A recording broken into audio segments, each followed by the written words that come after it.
pessoal, tudo bem? Aqui é o programa do Gestar ao Acalentar. Eu sou a doutora Cárita Rosa. Eu sou a doutora Poliana Matede. E juntas iremos falar um pouquinho hoje sobre pré-natal de alto risco. O pré-natal de alto risco, né? Acho que é a cerejinha do bolo, né? Do obstetra pré-natalista, né? Poli, dentro do seu consultório, qual é a paciente, como que você define se essa paciente vai ser um pré-natal de baixo risco, alto risco, ou, perdão, né? Vamos melhorar a nomenclatura. Pré-natal de risco habitual ou um pré-natal de alto risco? Bom, tem que ficar claro que a estratificação de risco ela acontece a cada consulta. Então, a paciente chegou para mim num risco habitual na primeira consulta, ela pode tornar-se alto risco numa segunda consulta, numa terceira, enfim. Como que a gente vai definir isso, né? Quem que vai ser risco habitual, quem vai ser alto risco? O alto risco é aquela paciente que vai desenvolver, ou que ela já tem, né, previamente, alguma comorbidade, alguma alteração que pode levar a um desfecho favorável para essa gestação, tanto para a mãe quanto para o feto. Então, qualquer desfecho, né? Hoje o mais comum dentro do nosso consultório seria a pressão alta, né, para a eclâmpsia e o diabetes, né? Seja pré-gestacional ou gestacional. Uhum. Então, o alto risco é isso, é aquela paciente que tem uma maior chance de um desfecho desfavorável, né? Por alguma patologia que ela desenvolva ou que ela já tenha. Sim. E como que um pré-natal de alto risco pode interferir na vida dessa gestante? Um pré-natal bem feito. O papel do pré-natal é esse, né, Cárita? É que esses desfechos desfavoráveis sejam minimizados, né? Porque os efeitos adversos dessa gestação, que é considerada de alto risco, sejam minimizados. Então, assim, eu vou individualizar. Cada paciente é uma paciente. Cada paciente de alto risco é uma paciente. Então, dependendo da patologia dela, eu tenho uma periodicidade de consulta. Então, tem pacientes que eu vou ter que ver a cada 15 dias, que eu vou ter que ver toda semana, que eu vou ter que ver a cada 3 dias, que eu vou ter que ver todos os dias. Então, vai depender da patologia dessa paciente. Outra coisa que depende, que é individualizado também, é a questão dos exames complementares, né? Sim. Que eles são complementares, mas que eles vão ajudar muito numa gestação de alto risco. Eles são complementares e individualizados para aquela patologia, né? Exatamente. Porque não dá para você pegar, por exemplo, uma rotina de pré-eclâmpsia e colocar para todo mundo. Não tem fundamento. Você vai gastar um dinheiro que não é necessário. Exatamente. Né? Porque custa e os recursos não são infinitos, os recursos são finitos. Exatamente. Né? Então você tem que ter essa pegada, digamos assim, né? Pedir aquilo que é importante para aquela paciente. E não fazer tudo igual para todo mundo. Porque tudo igual para todo mundo, você está deixando alguém de fora. Ou você está tratando exame, ou você está deixando alguém de fora. Enfim, tem alguma coisa errada acontecendo ali, né? Não está dando liga, né? Exatamente. Manda mais. Mando mais. Tá. Me explica para mim o que é Near Miss. Near Miss é uma nomenclatura relativamente nova, né? É uma experiência de quase morte que a gente fala, né? Aquela paciente que quase morreu e voltou. Hoje ela é um indicador de qualidade do serviço, de assistência, né? Principalmente da gestante. E é aquela paciente que teve uma patologia, eu vou exemplificar aqui com uma eclâmpsia, por exemplo. Aquela paciente que fez uma eclâmpsia, uma crise convulsiva, ficou desorientada, inconsciente, e aí com a nossa intervenção, né, com as condutas tomadas de forma adequada, ela voltou, né? Aquela paciente que quase foi e voltou. Então, Near Miss são quadros gravíssimos que quase morreram, mas algum clique aconteceu ali naquele atendimento, aquele caso, que graças a Deus essa paciente voltou e conseguiu se recuperar, né? Então é importante a gente classificar as pacientes, classificar um pré-natal, para você não chegar aqui. No Near Miss, né? Claro, não somos donos do mundo, não temos o poder. Situações complexas que fogem ao nosso controle acontecem, mas na maior parte das vezes elas podem ser previsíveis e talvez até preveníveis. A pré-eclâmpsia é uma delas. É prevenível, exatamente. Né? É importante que a gente saiba classificar e saiba, conheça, né, que a obstetra, a equipe de saúde, a enfermeira obstetra, ela conheça os fatores de risco que possam levar a uma gestação de alto risco e que possam levar a uma situação gravíssima. Não vou nem falar do near miss, né? Uma situação grave, né? Porque quando a gente conhece, Carita, a gente sabe como intervir.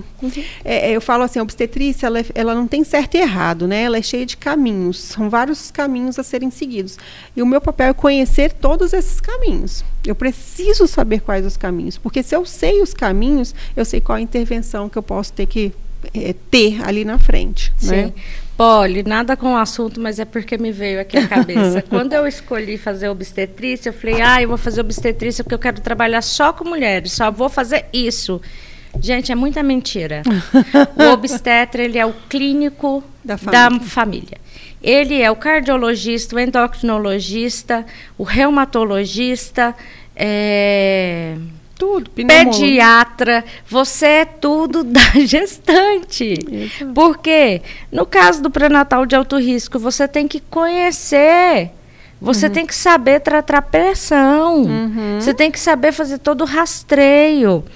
Não é assim, olha, a senhora está com pré-eclâmpsia, procure o cardiologista. Não, cardiologista, muitos deles não tem manejo com gestante. Entendam, você está grávida, você é do obstetra, ninguém mais vai pôr a mão em você. Todo mundo tem medo da gestante, né? Todo mundo tem medo. Então, assim, a gente é ortopedista, a gente faz tudo. E quando é alguma coisa que extrapola muito, porque a gente tem um limite, aí sim a gente encaminha. Mas é importante que o obstetra ele tenha a formação e que estude muito sobre patologias, ou se não, que não faça pré-natal de alto risco. Exato. Porque senão ele vai piorar o desempenho do pré-natal dessa mulher. Ele vai piorar a performance dessa mulher. Obstetra que não sabe o que é AS, o que é Doppler, de primeiro trimestre, ele não consegue fazer um alto risco. Então, ele não pode, ele tem que ter uma autoavaliação. Né? E isso é importante, cara, assim, quando a gente fala de mortalidade materna, né, no Brasil, a gente tem uma mortalidade muito alta, devido a uma assistência pré-natal precária, né? Sim. Então, assim, mostra pra gente o quanto é importante uma boa assistência pré-natal. Sim. Quando a gente olha as 3 principais causas de morte materna, é tenso. São preveníveis, né? São preveníveis. Hemorragia, pré-eclâmpsia, sepse. Então, assim, são preveníveis. A gente consegue pensar aquilo dos caminhos, né? Eu sei que pode tomar aqueles caminhos. Então, assim, o mínimo que eu tenho que saber é como intervir nessa situação. Então, são causas preveníveis. E a maior parte da mortalidade materna são de causas preveníveis, infelizmente, né? Sim. E aí você vê, por exemplo, vamos voltar, apesar de ser pré-natal de alto risco, vamos falar nas causas de maior mortalidade. Hemorragia. Você tem as hemorragias na gestação e hemorragias no parto. Gente, hemorragia de pós-parto, você muda a vida da mulher fazendo ocitocina, 2 ampolas na coxa. Por quê? Porque você previne a hemorragia pós-parto. Exatamente. Isso é medicina preventiva. E eu sei isso muda o curso das coisas. Então, você diminui a mortalidade. Infelizmente, por exemplo, na África, os casos de morte materna são altíssimos. E lá, ainda a gente tem uma coisa que é mais diferente que aqui no Brasil, porque não existe mão de obra qualificada. Então, as mulheres ainda morrem sozinhas. Então, assim, é muito triste, é muito difícil lidar com essa realidade, né? E a gente aqui, a gente estuda bastante, a gente tem acesso, a gente pode mudar pequenas coisas. Então, é factível. Claro. Não é impossível, é factível. Um pré-natal de alto risco, bem feito, você pode até acontecer tudo que iria acontecer, mas você encaminha para um hospital terciário, encaminha para um hospital onde tem UTI adulto, UTI neonatal, onde que essa mulher vai ter um suporte. Uma tecnologia sofisticada, né? Sim, onde vai ter um suporte para ela. Essa mulher, por exemplo, uma pré-eclâmpsia grave, ela não pode dar luz no pré-natal de baixo risco. Uma maternidade de baixo risco, né? Perdão, uma maternidade de baixo risco. Ela precisa ser assistida num lugar que tenha retaguarda. Essa mulher que é um pré-natal de alto risco, ela não pode ficar rodando por várias maternidades até achar um lugar para internar. Ela precisa ter um destino. Olha, a senhora quando entrar em trabalho de parto, ou a senhora sentiu um mal-estar, a pressão subiu, aconteceu alguma coisa, você vai vir aqui. Por quê? Porque isso muda desfecho. E são aqueles 3 acessos, né? A demora da paciente procurar atendimento, a demora de chegar ao lugar de acesso, né? E a demora do acesso mesmo, né? Enfim, lá dentro, né? De ser atendido. Exatamente. Então, isso é muito complexo, é um assunto muito difícil. A gente, no consultório, a gente vive uma realidade que é uma realidade diferente. Eu sempre vou bater nessa tecla. No nosso consultório, a gente tem pacientes de alto risco, mas a gente tem pacientes informadas. Exatamente. Eu tenho pacientes que eu posso, eu ligo, eu falo, eu converso, eu faço. Olha, tira o sal da comida, toma um remédio da tireoide, já fez isso, tá fazendo repouso. E você tem essa individualização. Agora, numa medicina que não é uma medicina 1 para 1, isso fica em desvantagem. Fica, com né? certeza. Fica em desvantagem e você, não melhorando aqui no pré-natal, você aumenta as complicações do hospital terciário, você aumenta dias de internação, você aumenta a demanda de leitos, você aumenta a demanda de uma necessidade de uma UTI adulto, neonatal. Então, olha como que um pré-natal bem feito, ele vai repercutir lá todo na o sistema, frente, né? Em todo o sistema. em toda a cadeia hospitalar. Exatamente. Né? Quais os profissionais que vão ser necessários, o quanto você vai gastar, o quanto pode ser caro esse pré-natal, caro no sentido assim, quanto mais essa mulher complica, mais gasto. Mais assistência, mais... ela fica mais onerosa, né? Exatamente. Porque, por exemplo, um paciente, sei lá, teve um AVC hemorrágico, ela vai precisar de uma fono, de uma físio, e etc. E outros. Então, isso vai ficando mais complexo, mais difícil. Claro que não é só disso que eu estou falando, não estou falando de dinheiro, mas eu também estou, sim, né? Com certeza. Que um pré-natal investir num pré-natal bem feito é você diminuir gasto aqui no futuro. Com certeza. Quando a gente fala de causa prevenível, Carta, que você falou, você citou a hemorragia, eu vou dar o exemplo da hemorragia, que é a principal causa de morte, né? A hemorragia. E é uma causa completamente prevenível. Por quê? Porque eu sei no pré-natal que essa paciente tem um risco maior de hemorragia. É uma paciente que tem uma anemia, tem um risco maior de hemorragia. É uma paciente que tem um feto que a gente chama de GIG, que é um feto grande para a idade gestacional, então esse útero está distendido. Então, é uma paciente que tem uma chance maior de uma hemorragia, né? Uma paciente que tem um polidrama, que é um líquido aumentado, uma paciente que gêmeos. Então, tudo isso eu tenho que estar preparada, com a minha equipe toda preparada para um tratamento de uma hemorragia pós-parto, né? Porque se não está, segundos eu perco essa paciente. Por segundos eu perco essa paciente. Então, é uma causa prevenível. É a principal causa de morte e a causa prevenível. É claro, você falou assim, que desfechos ruins eles vão acontecer independente da competência de quem está ali, né? Mas se a gente diminuir essa falta de conhecimento, né, a gente já melhora muito a assistência. Olha como que isso é maravilhoso.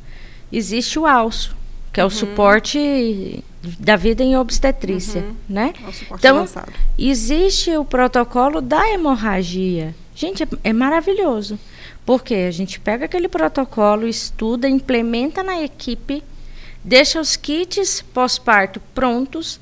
Então, todo mundo já trabalha acertadinho. Aquele bebê nasceu, quando o que não fica na sala, né, que às vezes o pessoal não sabe, é o misoprostol, porque é a medicação que tem controle, que é medicação de controle, mas os outros medicamentos ficam todos na sala. Então, a gente avisa, olha, essa paciente aqui tem um útero grande, vamos ficar de olho, já deixa o misoprostol aqui na sala. Né? Se não tem nada de diferente, vai ser feita a ocitocina profilática, já está na sala. A gente não vai esperar o bebê nascer para poder pedir o medicamento. A gente deixa tudo arrumado, isso são os bastidores. É isso que a gente diminui as causas preveníveis, né? Melhora nessa questão do prevenível. Você, né? Já chega, você já está tudo ali arrumadinho, já está alinhado com a equipe dos técnicos de enfermagem, com a equipe... nossa, né, de médicos, doula, acompanhante. A paciente já sabe o que vai acontecer com ela, porque a gente já explicou no pré-natal. Então, são pequenas ações que você muda o futuro desfecho daquela paciente. Claro que nós não temos força de impedir algo de ruim. Fora da nossa alçada. Né? Fora dessa coisa aqui material, né? Que está acima desse nosso querer. Eu queria que todo mundo fosse lindo, maravilhoso, que fosse tudo perfeito. Mas quem somos nós? Né? Agora, voltando à realidade, sendo médica, se eu posso ter um protocolo, montar a equipe, debater, estabelecer. Não é assim, a gente não faz protocolo, assim, ó, aqui está o protocolo. Não. Você chega, você treina a sua equipe e todo mundo trabalha alinhado. Isso é lindo demais. É perfeito, né? Você é perfeito. Muitos desfechos ruins de eventos adversos, né? Carita, me fala uma coisa. Qual é, e é para você, depois eu vou responder o que eu acho. Qual é a sua maior dificuldade num pré-natal de alto risco? A minha maior dificuldade é conscientizar a paciente que ela é alto risco. Por exemplo, a paciente está com a glicemia alterada. Mas é assim, é um alterado que é 93. Nem é tão alterado. Mas eu falo para ela, olha, você é gestante. Gestante tem hormônio placentário, que já é diabetogênico. Se você não abaixar a sua glicemia, você, mais na frente, vai fazer um diabetes gestacional. Mesma coisa da Carita falar com a parede. Come doce em excesso, não faz atividade física, enfia a cara na massa. Aí, quando faz a rotina, o GTT, diabetes gestacional. Que eu já sabia. Por quê?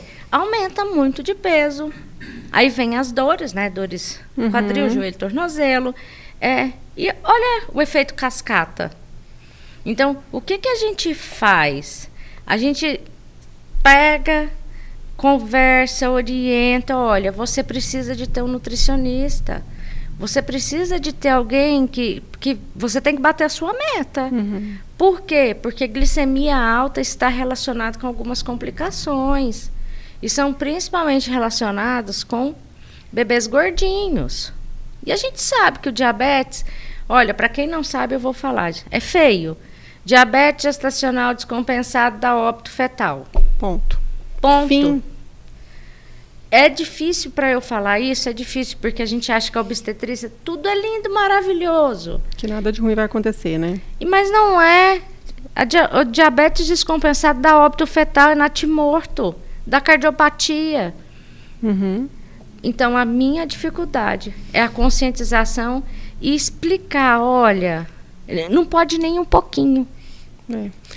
Eu vou complementar um pouquinho o que você falou e depois eu vou falar para você o que eu acho de maior de difícil, né? Essa conscientização é extremamente difícil. Eu acho que quando a gente conscientiza, quando a paciente se conscientiza de que ela é um alto risco, independente de qual patologia,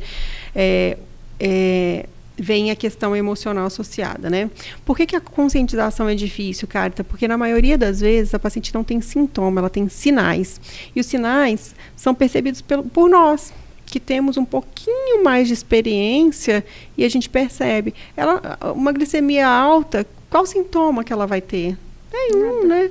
Só que ela tem sinais que a gente percebe. Então, assim, eu acho que a conscientização é dificultosa por causa disso. Quando a gente conscientiza, quando ela consegue entender que ela é alto risco, a gente tem um problema emocional associado, né? E a gente vai ter que colocar essa paciente num pré-natal psicológico, porque fica pesado para ela. E muitas delas eu falo assim, olha, você é alto risco, você tem uma patologia, você tem que seguir o que a gente fala aqui, mas viva a sua gestação, deixa que eu me preocupo com o que tem que fazer, né? O que tem que fazer é da minha competência. Viva a sua gestação, dia após dia. Claro que colocando em pratos limpos tudo que ela precisa saber. E o que eu acho de mais dificultoso numa gestação de alto risco, e você vai saber que é isso mesmo, porque várias vezes a gente discute, né? É saber o momento de intervir. É o momento de finalizar essa gestação. Intervir, leiam. Finalizar a gestação. Finalizar a gestação. Isso é a dúvida do... Quem souber essa pergunta ganha 1 milhão. É muito difícil, assim, você... porque é aquela linha, assim, né, que está ali entre vida e não vida, e aí que hora que é a hora certa? A gente não sabe, né? E, sim, a gente queria saber, mas a gente não sabe. Então, é minucioso, é detalhista, Olha, é equipe discutindo. Eu sempre converso assim com a paciente. Eles querem, que dia que vai ser meu parto? Não sei. Mas Deus vai mandar os sinais. Piscante. Aí as deusas se reúnem, conversam, cada uma põe sua indicação, a sua ponderação. E não existe resposta certa para tudo. O que existe, o que a gente tenta? Errar menos. A gente lê muito, a gente puxa muito trabalho científico, mas a gente sabe que aquela paciente que está na nossa frente, ela não é um número. E tem que individualizar o tratamento para ela. E existem algumas patologias que deixam o obstetra doido. E o nome delas... A mais famosa é diabetes. Interromper uma paciente que é diabética, tudo que você fizer pode dar bom ou dar ruim. Exato. Ou tudo que você não fizer pode dar bom ou dar ruim. Exato. Então você fica angustiado, o obstetra fica angustiado. E eu divido com as pacientes. Eu falo, olha, eu não sei o que vai ser o melhor. Mas não sou eu que não sei, ninguém sabe. Exatamente. Diferente, né, Polly, de uma paciente que é pré-eclâmpsia. Eu brinco que assim, a pré-eclâmpsia é assim, ó. O gato quer subir no telhado. Olha, eu tô quase subindo no telhado. Exato. E se eu subir no telhado, olha. Então, a pré-eclâmpsia, ela vai te dando pequenas pistas. Diabetes, não. O gato sobe e cai do telhado, você nem viu. Então... É um pré-natal difícil. Pré-natal de paciente lúpica. Como que é? Nossa Senhora. Né? A gente reza todo dia, 3 vezes por dia. Você não sabe nem o que você está fazendo. Você está rezando, você já põe ela na intuição. Porque é um pré-natal difícil. E é um pré-natal que interfere em todos os sistemas. Cardíaco, pulmonar, renal, circulatório, a placenta. Então, você... cansa. A gente tem. Você tem que treinar eu falo que é treinar resiliência, porque você tem que ser resiliente e saber quando agir e quando não agir. Quando você não souber, divide com a paciente. E aí está outro nosso jargão nosso, né? Que é jargão nosso, já apoderei dele. Obstetrícia não se faz sozinho. Não se faz. Obstetrícia não se faz sozinho, porque existem decisões que é muito difícil. Gente, eu vou falar uma coisa muito facinha para vocês. Paciente de 41 semanas que não nasceu, vou lá e faço uma cesárea. Pronto. Tranquilo, Mole, né? assim, né? Tá bom. Paciente de 29 semanas, bolsa rota. Eu faço o quê? Bolsa rota com pus. E então, percebe? Porque quando você só sabe fazer uma coisa, fazer uma cesárea em 41 semanas, tá tudo bem. Assim, não tá tudo bem porque não é o jeito que a gente trabalha, mas eu quero dizer assim, eu não vou aumentar a morbimortalidade desse feto. Ele vai nascer e vai ficar com a mãe. Agora, uma bolsa rota de 7 meses. E aí? Qual a melhor saída? E se eu deixar e fizer uma infecção que chama coriomielite, né? Que é a infecção do líquido que ainda sobra. E se eu tirar ele for para UTI e não resistir, percebem? Exato. Olha a linha tênue entre você agir com bom senso e você prejudicar. Porque existem duas coisas aqui, ó. Uma bolsa rota num prematuro extremo, que às vezes ele ainda é baixo peso, e a gente sabe que tratar a prematuridade já é difícil, prematuro com baixo peso é pior ainda. Então, tudo que o pediatra não quer é um baixo peso prematuro. É difícil. Essa definição é muito difícil, né? É complexa e não se faz sozinha. E a gente nem está falando sobre via de parto. Não, porque isso aí é um outro ponto. A gente só está falando sobre o que fazer. Interrupção. Que horas vamos interromper hoje, amanhã ou daqui uma semana. Ou daqui um mês. Não é? Então, existe muito trabalho, muito estudo, trocar ideia. Uma coisa que eu gosto muito de fazer, primeiro, é conversar entre a gente. Segundo, conversar com obstetras que trabalham na mesma linha que nós e que são mais velhos. Se tem uma coisa na obstetrícia que conta a experiência, são as horas de voo. Né? O quanto você já viu daquela mesma coisa. Então, isso é muito importante. Tem uma dúvida para os médicos jovens, os obstetras jovens, é importante. Teve uma dúvida? Procura um obstetra mais experiente. Ele vai te ajudar. Procura um obstetra que estuda bastante. Por quê? Porque ele vai te ajudar. Vai ser importante isso.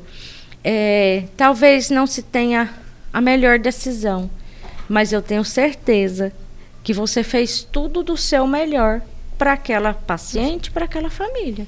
Mas, infelizmente, a resposta correta a gente não tem. A gente não sabe qual é a opção E o melhor médico é o qual? O médico do dia depois, né? O médico do dia seguinte. Então, lembrem-se disso. Ah, mas fulano disse isso, ciclano disse isso. Sempre é muito comum. O paciente chega no meu consultório e fala: doutora, a minha prima aconteceu isso, isso, isso. O médico fez certo? Eu não tenho como avaliar, eu não estava lá. Eu não estava sentindo o que eles estavam sentindo. Eu não vi o que estava acontecendo. Porque, gente, existem bastidores da obstetrícia. E quando a gente fala em pré-natal de alto risco, às vezes a gente entra muito nessa seara de urgências. Existem partos que são urgentes, partos difíceis. Não é toda extração que é fácil. Às vezes a gente faz muita força. E, assim, é braçal mesmo. Não é toda cesárea que é fácil, não é todo parto vaginal que é fácil. Então, são coisas que vão interferindo ali e que isso vai impactar naquele desfecho. Tá. Né? E você aproveitou, falou de via de parto, então vamos lá, né?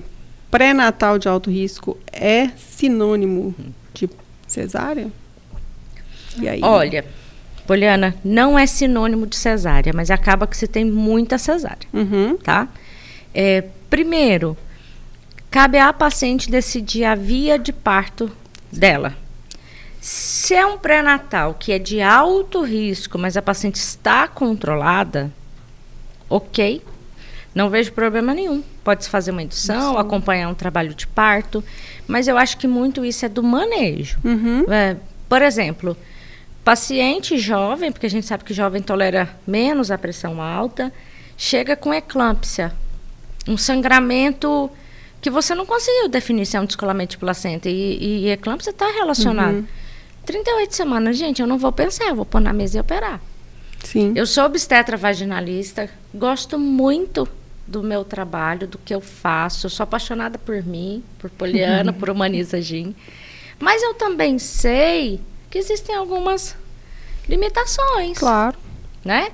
A paciente que é diabética está descompensada. Como que você assiste esse parto vaginal? Às vezes eu já tive paciente no consultório, paciente de 34 semanas, o bebê pesando 5 quilos. Complexo. Então, como que é isso? Naquele dia do parto, em qual estado está a gestante? Na compensada? Claro, vamos. Eu tenho muitas pacientes pré-eclâmpsia que eu induzi o parto. Foi tudo bem. Agora, tem que ter... Bom senso. Bom senso. É aquilo que a gente fala, não é tudo para todo mundo. É individualizar, é conversar com a paciente, ver o que ela espera, seguir protocolos sérios, não sair fazendo coisas da cabeça, não é? É não colocar a vida dessa gestante, desse feto, mais em risco do que eles já estão, né? Eu posso ter uma pré-eclâmpsia controlada com medicamento, pressão 14/8, bonitinha. Ótimo. Ela quer parto normal, eu interno para induzir. E aí eu vou numa outra pegada sua, assim, você falou lá da 29 semanas bolsa rota, né? 29 semanas bolsa rota, mas ela quer uma cesárea. Eu vou conversar com ela, porque é muito melhor para ela um parto vaginal. Sim. Primeiro porque, e a gente está falando no caso de coriominonite, né? Porque eu não vou interromper uma bolsa rota de 29 semanas simplesmente por interromper. Estou falando numa indicação de uma interrupção dessa gestação. É muito melhor para ela um parto vaginal, né? Porque eu não corro risco de levar essa infecção para o sangue dela, grosseiramente falando. Então, assim, depende muito da nuance da patologia, da nuance daquele caso ali, né? Sim, olha... É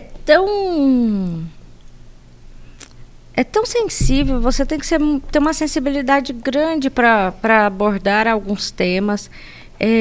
Pré-natal do consultório, é muito difícil da gente ter situações tão extremas, porque a gente fica...